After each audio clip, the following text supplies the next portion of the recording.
Assalamualaikum warahmatullahi wabarakatuh. Saudara-saudara sebangsa dan setanah air,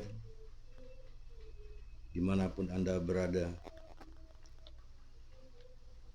Bravo 85 saat ini ingin berpendapat dan menyampaikan aspirasi serta menilai dengan topik masalah bangsa Indonesia saat ini. Adapun beberapa sub yang akan saya coba untuk mengedukasi, menyampaikan dan berbicara di dalam kesempatan ini. Hari ini akhir Februari tahun 2024. Satu substansinya yaitu menjelang pemilu. Yang kedua, saat pemilu atau masa kampanye. Yang ketiga, yaitu pasca pemilu 2024. Yang keempat, informasi medsos dan media elektronik baik nasional maupun swasta. Yang kelima, saat ini banyak kita mendengar, melihat bahwa hasil pemilu 14 Februari 2024 ini dianggap pemilu yang hasilnya curang.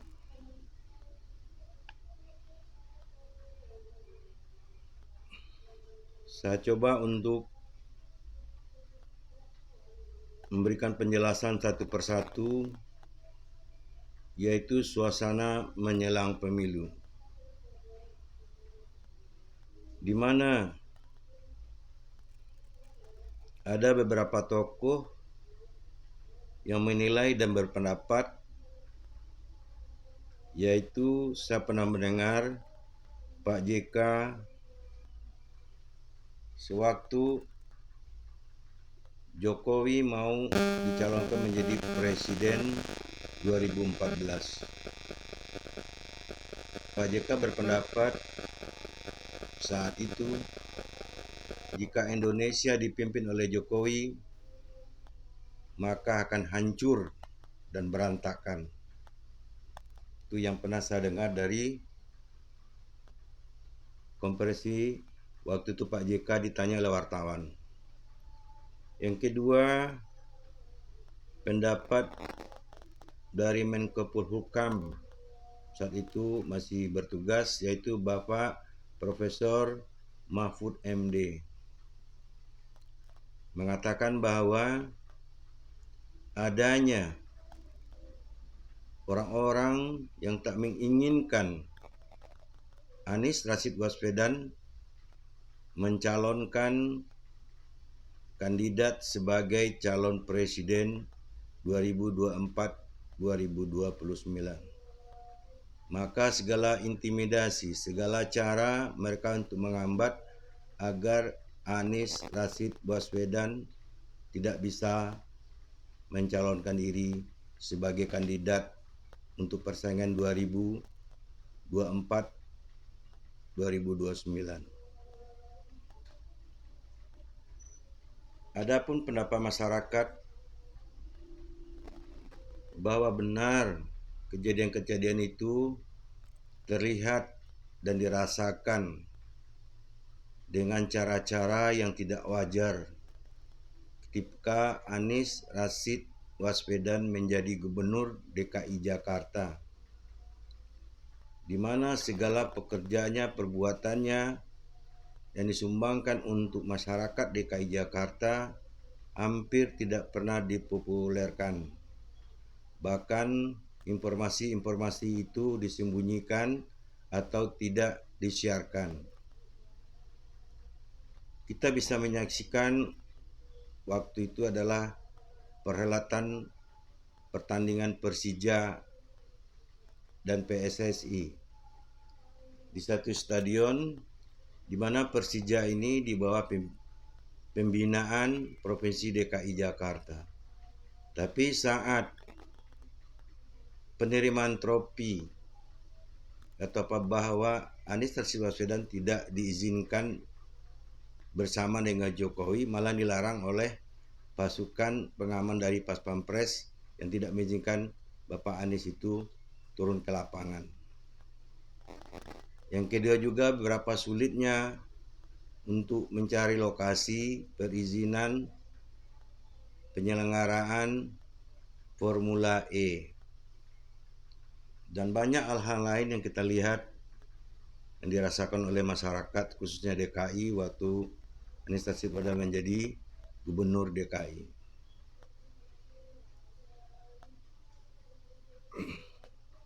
Dan di samping itu juga ada apa dengan Jokowi dan rezim ini sehingga ada anak bangsa yang ingin mencalonkan diri dan dipilih oleh masyarakat tetapi selalu dihalang-halangi, bahkan kerap kali dilecehkan. Bahkan Pak Jokowi banyak cawe-cawenya, bahkan tidak netral di dalam sebagai kepala negara. Dan selanjutnya kita masuk pada saat pemilu dan kampanye. Kita rakyat Indonesia menyaksikan bahwa saat kampanye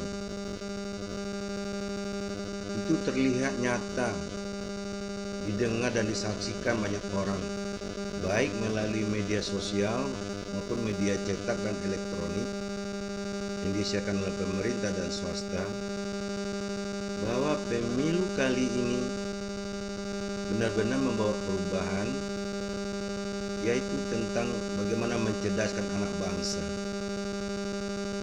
Maaf sedikit saya bicara dengan pribadi, selama usia saya sekarang sudah 60 tahun, baru kali ini saya merasakan adanya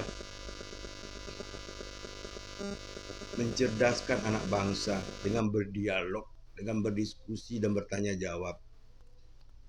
Dan itu saya dapat lihat dari acara Desa Anies, di mana setiap provinsi, baik mahasiswa, baik para intelektual, baik para pengusaha, maupun petani dan masyarakat bisa menyampaikan aspirasinya dengan bebas tanpa diatur.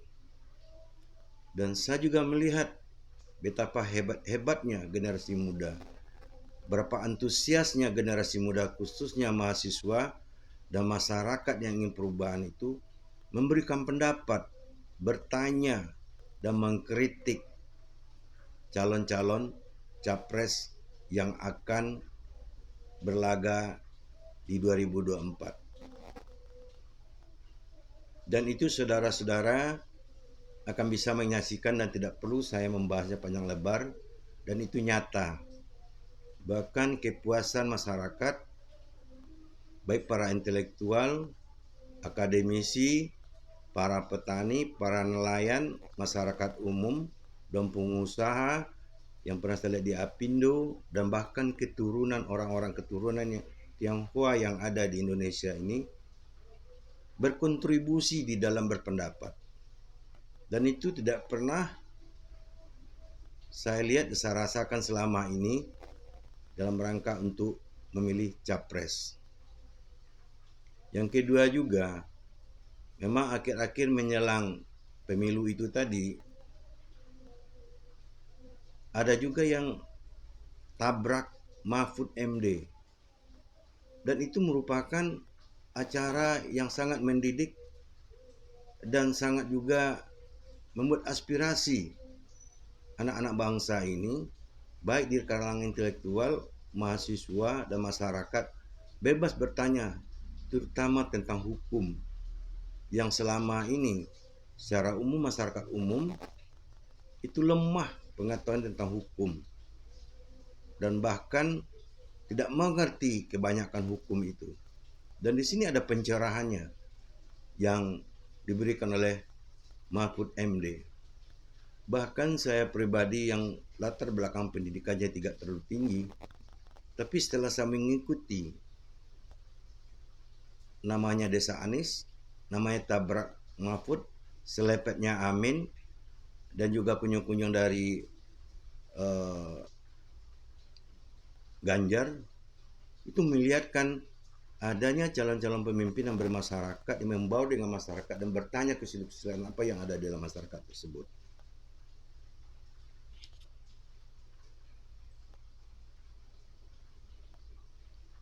Dan kalau kita melihat dari visi dan misi, itu paslon 01 dan 03 lebih jelas agendanya ke masyarakat.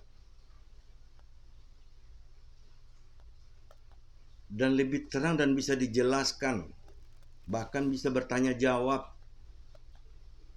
tidak hanya sebagai sekedar promosi saja atau hanya slogan-slogan saja, tapi itu ada secara mendetail dibahas sehingga solusinya itu ada.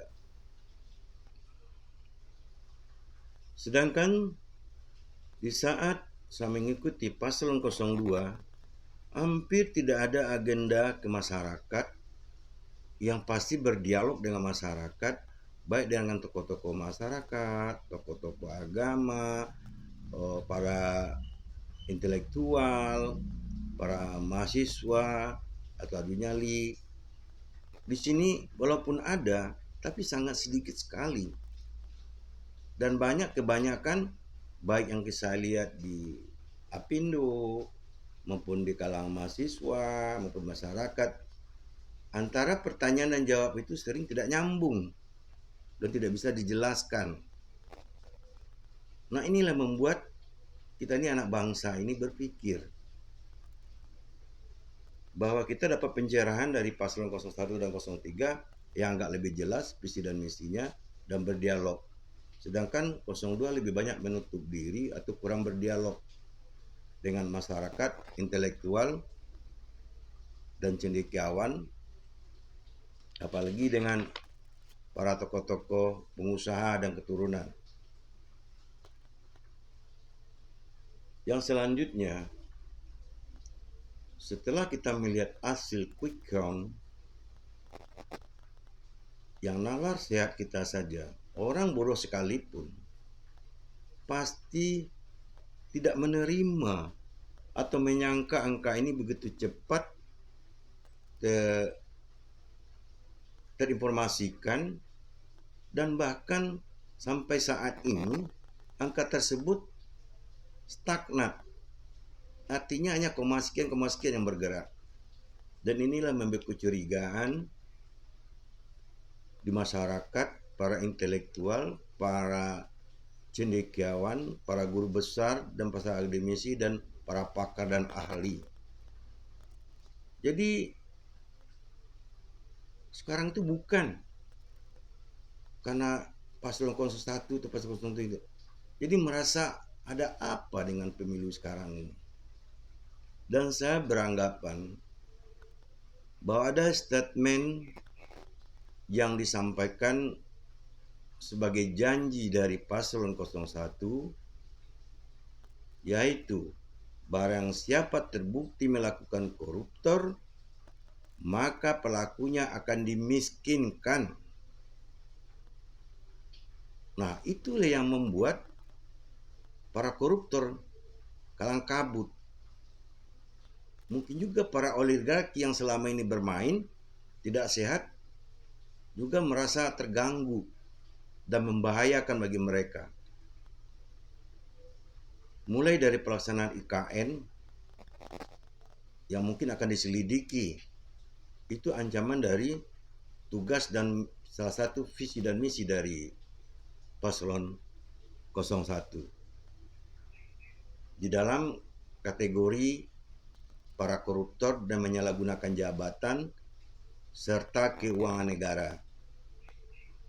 Sedangkan paslon 03 dengan statementnya dalam visi dan misinya, dia akan tegak lurus dengan hukum, apalagi adanya Profesor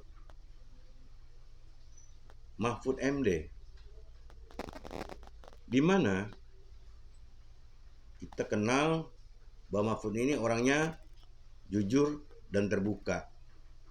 Ini menakutkan bagi para kalang koruptor atau orang yang bermasalah atau rezim bermasalah atau mungkin juga para oligarki. Dan bahkan ancaman bagi koruptor itu akan dipenjarakan di Nusa Kambangan. Inilah membuat semuanya bergetar dan inilah yang semuanya membuat ketakutan. Sehingga segala sesuatu itu dilakukan bagaimanapun caranya agar 01, 03 itu tidak mendapatkan angka yang memuaskan. Bagaimana pelaksanaan di lapangan itu?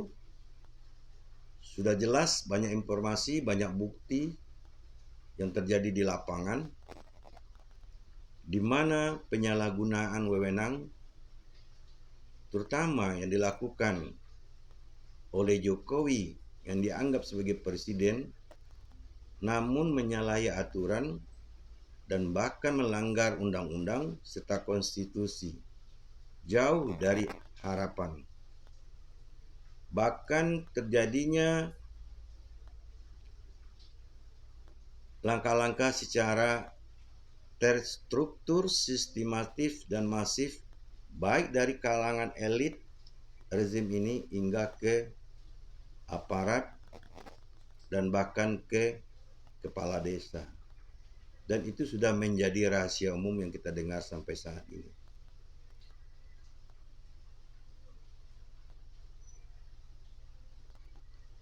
Setelah pasca pemilu,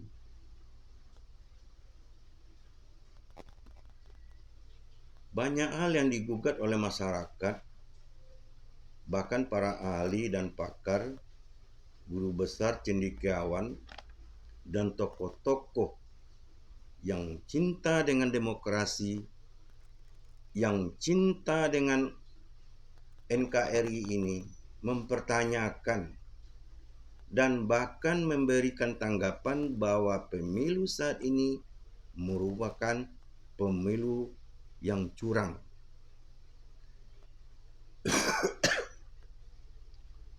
Terbukti hal itu dari laporan para saksi baik dari paslon 01, 03 maupun 02, itu terjadinya kejanggalan-kejanggalan di lapangan di mana hasil rekapitulasi yang dilakukan oleh KPU setelah hampir 2 minggu ini belum ada kejelasan yang bisa dimaklumi dan yang bisa diterima oleh masyarakat luas. Bahkan adanya kecurangan-kecurangan, kesalahan-kesalahan yang disebut dengan sirekap. Bahkan menurut informasi juga bahwa server KPU itu ternyata tidak berada di dalam negeri, yang konon katanya dimiliki oleh sebuah akun Alibaba yang berada di Singapura. Dan tentu saja membuat kita kaget anak bangsa ini. Ada apa gerangan dengan negeri kita ini? Kenapa sampai begini? Memang dalam debat, di dalam diskusi yang sering kita lihat di TV, paslon 1, paslon 2, paslon 3 yang mewakili sebagai juru bicaranya, itu berdebat hebat gitu. Dan bahkan paslon 02 juru bicara mengatakan pemilu ini adalah pemilu yang terbaik, yang aman. Saya beranggapan Hal ini terjadi tidak terlepas dari para paslon 01 dan 03 itu menginstruksikan kepada masyarakat agar menghadiri ke TPS, agar menyumbangkan suaranya, agar juga kita jangan menjadi bangsa yang tidak peduli. Yang kedua, lakukanlah dengan tertib, damai. Itu instruksi. Yang kedua, rakyat telah datang berbondong-bondong dengan penuh kesadaran dan telah melakukan kewajibannya. Dan sekarang tentu rakyat itu bertanya tentang haknya. Dan inilah ini permasalahan saudara-saudara sampai saat ini.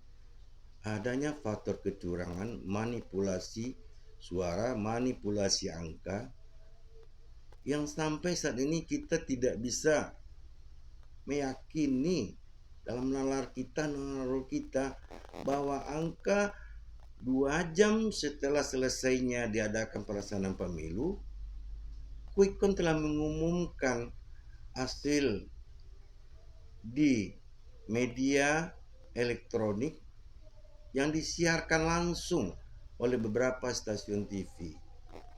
Bahkan angkanya sangat mengejutkan, yaitu 57, 58, 59 yang hanya berputar segitu saja untuk paslon 02. Sedangkan paslon 01 angkanya 24, 25, hanya sekitar itu aja putarannya.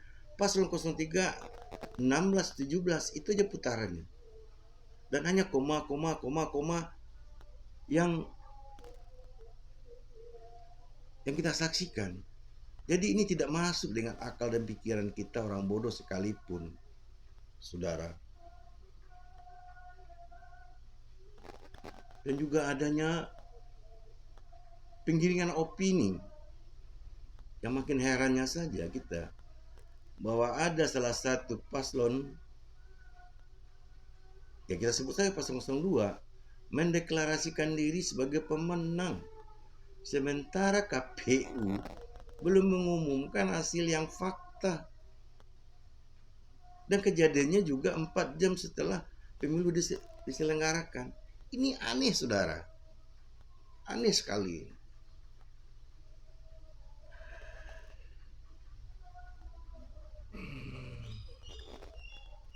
Yang ketiga, adanya beberapa kejadian-kejadian di lapangan bahwa ada penyalahgunaan anggaran APBN melalui bansos, dan juga adanya fasilitas-fasilitas negara yang dipakai, bahkan orang-orang yang ada di sekitar itu yang seharusnya ASN, menteri, presiden, aparat, sampai ke desa pun juga seharusnya netral di dalam pemilu ini.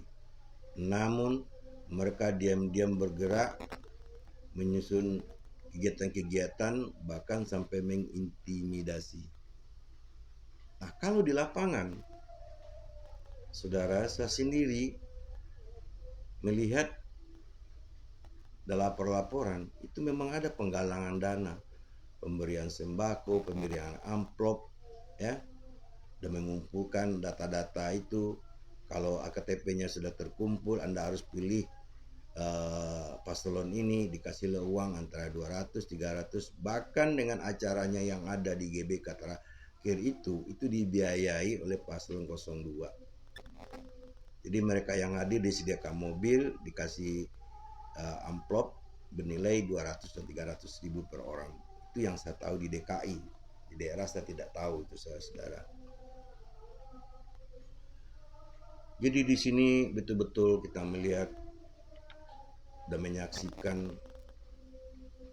sedih dan kecewa kita.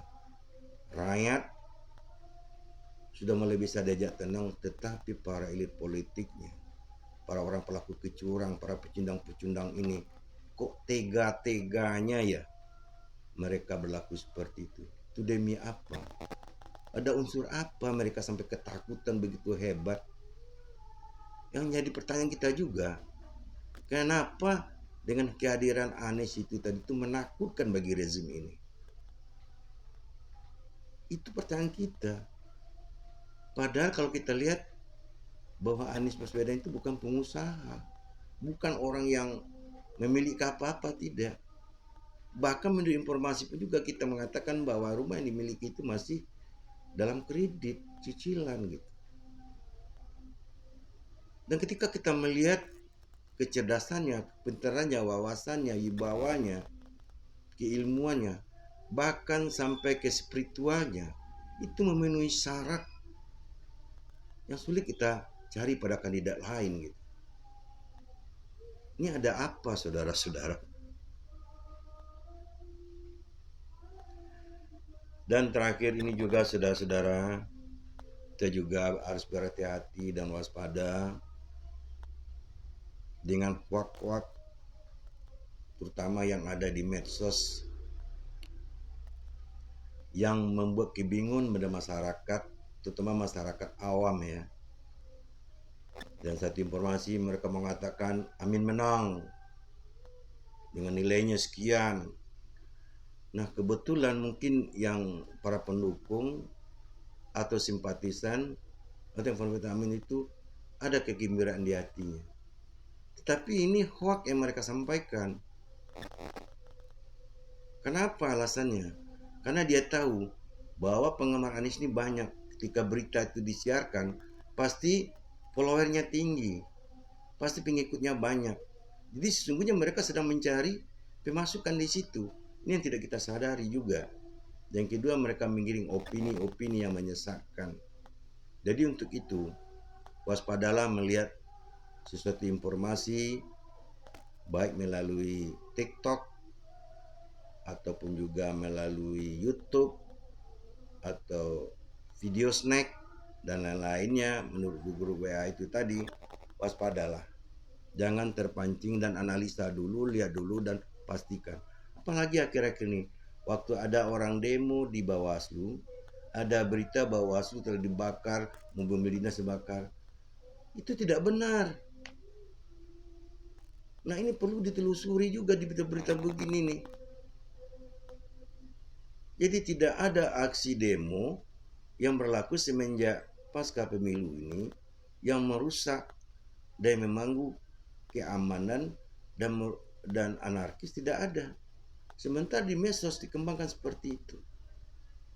Jadi ini mengiring opini yang tidak sehat dan bikin bingung masyarakat. Karena ada yang bertanya, benarkah Bawaslu sekarang kebakar? Benarkah Bawaslu sekarang ada masa yang mengamuk? Saya bilang tidak ada. Ternyata setelah saya selidiki, itu adalah video tahun 2019. Jadi ini bukti nyata. Jadi untuk itu waspada dan hati-hatilah dengan segala informasi, teliti banget, lihat juga saudara-saudara.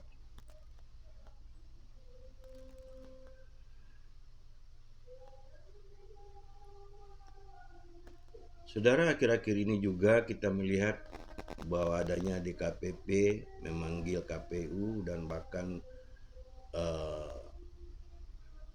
mempertanyakan kenapa ada permasalahan di KPU sehingga masyarakat risih, gelisah dan gundah. Ini membuat ketidaknyamanan di dalam masyarakat. Dan saat ini saudara-saudara, harusnya kita sebagai rakyat biasa mulailah peduli dengan bangsa ini. Mulailah mengerti dengan apa yang terjadi di bangsa ini. Memang ketika saya di masyarakat saya tanya, apa pendapat Anda dengan situasi sekarang? Itu bermacam-macam jawaban dari masyarakat itu. Yang pertama bagi mereka tadi, buat ngapain saya mikirin gitu? Kok saya hidupnya begini juga? Siapapun presidennya, kehidupan kita juga begini.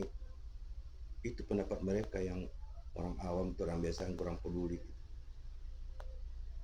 Padahal apapun kebijakan, siapapun pemimpinnya, itu akan merubah suasana bangsa ini, negara ini ke depannya. Jadi janganlah sampai kita tuh ketika menilai sesuatu itu kita bawa pada diri kita. Enggak begitu adanya. Jadi inilah banyak suara-suara di lapangan. Mereka mungkin masa lalunya kecewa, Dan juga mereka beranggapan juga bahwa ketika siapapun pemenangnya, nasib mereka kok begitu-begitu aja. Tapi sebenarnya tidak, saudara-saudara. Kalau kita lihat siapapun di zaman yang menjadi pemimpin itu pasti ada baiknya dan pasti juga ada kekurangannya. Tapi hal ini yang pertanyaan kita itu, kenapa ketakutan rezim ini dengan anak bangsa ini, dan kenapa juga ada kecurangan-kecurangan itu terjadi. Malahan sekarang secara terstruktur sistematis sudah masif. Ada apa?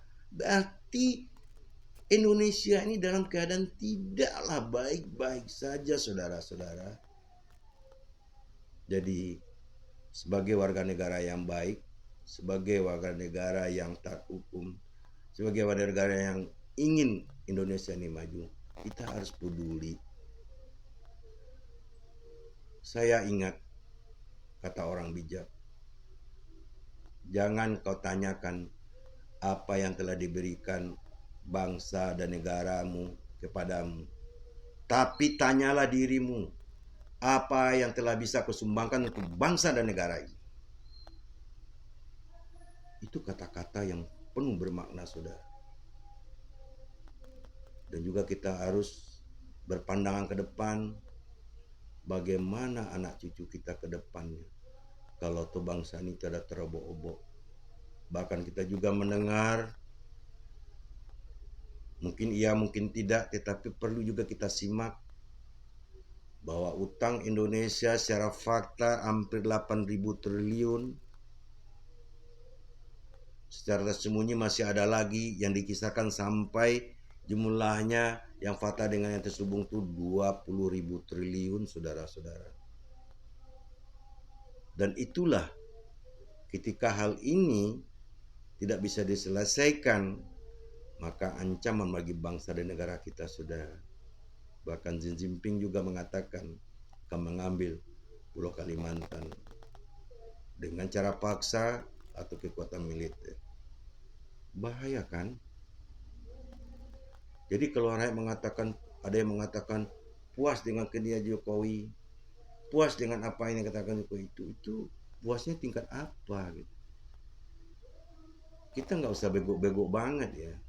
Andai kata kita hanya membangun butuhkan uang, kalau kita bisa minjam, siapa yang nggak bisa? Rakyat kecil juga bisa. Tapi permasalahannya, uang dipinjam itu bisa dikembalikan atau tidak. Dan kedua juga, apa dampaknya kepada masyarakat itu sendiri.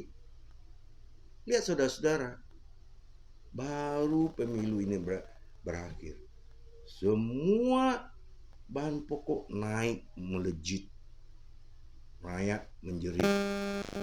Satu fakta, listrik pun naik sampai 20 hingga 30%.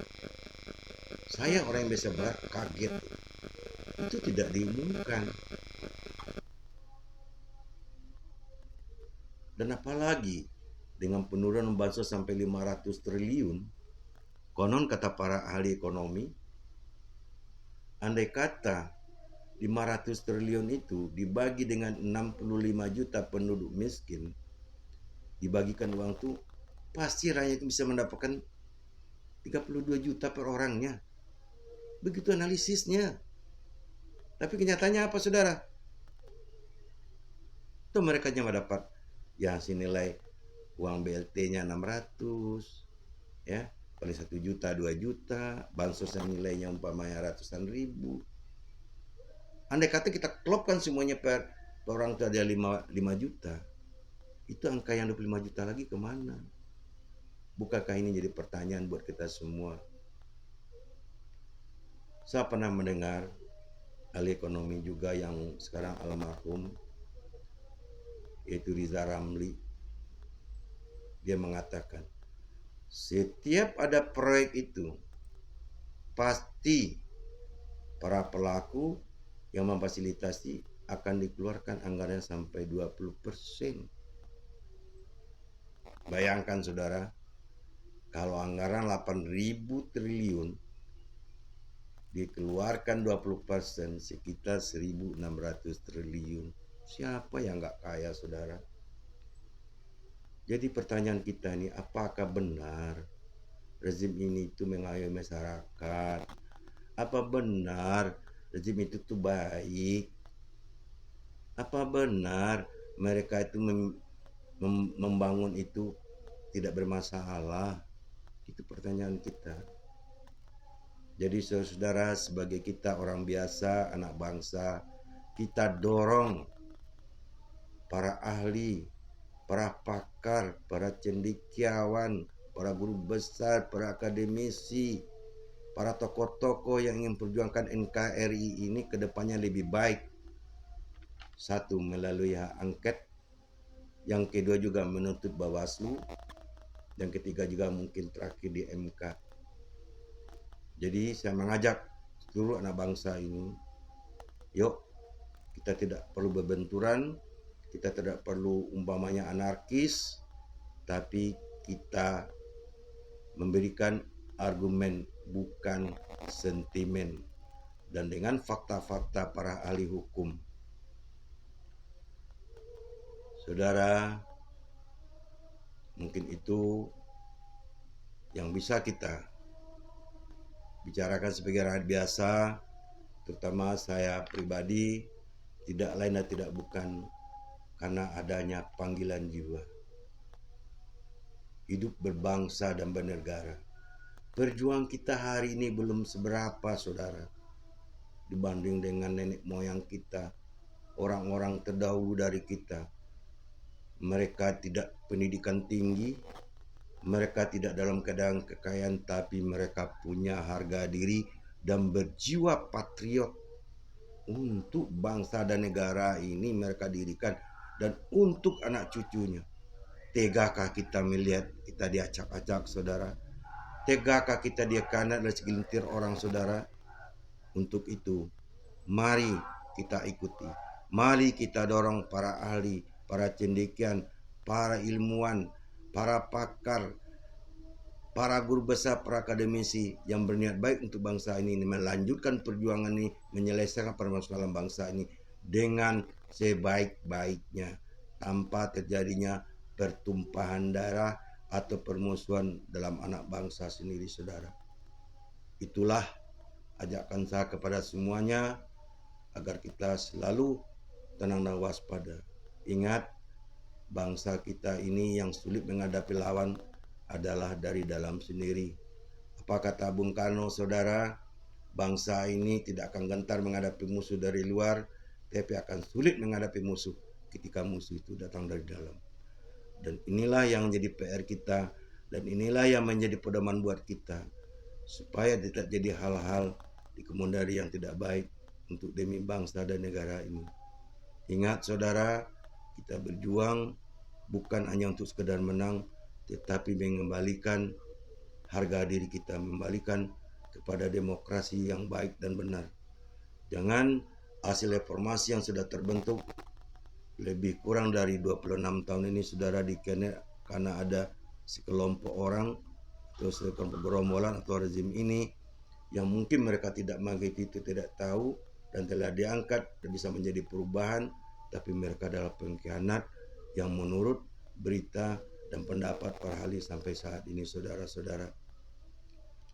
Dulu ketika kita review di tahun 2014, ada seorang anak bangsa yang kita anggap orang-orang biasa, yang bukan orang ternama, bukan orang kaya, bukan golongan-golongan hebat, bisa memimpin bangsa ini, membuat euforia pada rakyat itu tuh bahwa orang-orang biasa bisa naik tahta, bisa berkuasa, bisa menjadi orang-orang hebat.